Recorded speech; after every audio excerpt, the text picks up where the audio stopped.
As a new parent, you have plenty of things to worry about when it comes to taking care of your baby. SIDS shouldn't be one of them. Sudden infant death syndrome is the leading cause of death among infants between 1 month and 1 year of age.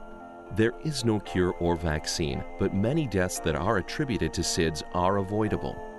In this video, we will explain what SIDS is and who it affects. We'll also show you some ways to keep your baby safe while he or she sleeps.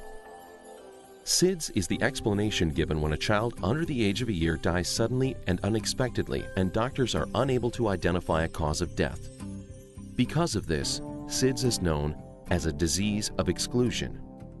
A disease of exclusion means that you look for every other cause of the symptoms, and when you don't find it, then it must be the disease in question that causes the symptoms. In this case, when a child has died, you look for every possible cause of death, and when you don't find one, then you're left with SIDS as the diagnosis. SIDS is most common in infants 2 to 4 months old. Once a child turns a year old, the threat of SIDS is nearly gone. There are a number of factors that have been shown to increase the risk of SIDS.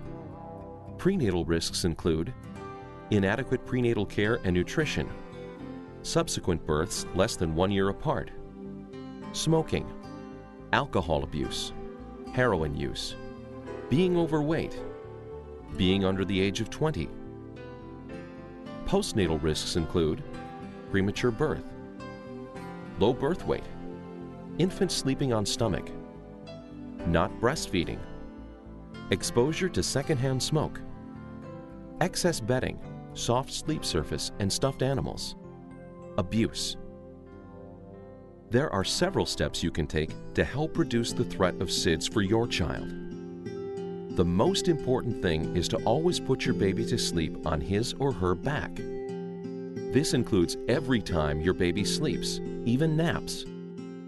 Babies who sleep on their stomachs are much more likely to die of SIDS than babies who sleep on their backs. Make sure everyone who cares for your infant lays him or her down to sleep on their back. The baby's crib should have a firm mattress with nothing else in the bed.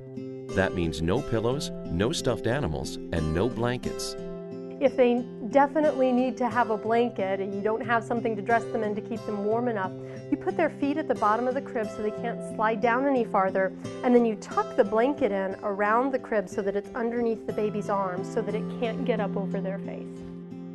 Another thing you can do if you smoke is to stop smoking near your child and limit his or her exposure to secondhand smoke outside your home.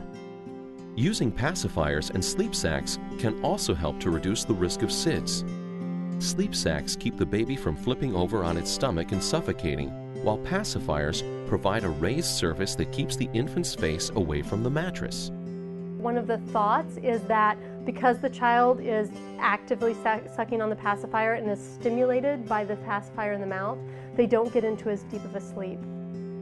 While there are still a lot of questions surrounding SIDS, researchers continue to look for an explanation for this mysterious disease.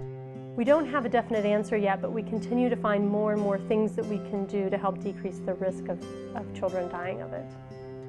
To learn more about SIDS and the steps you can take to reduce the risk for your baby, check out the Back to Sleep campaign website or these other resources.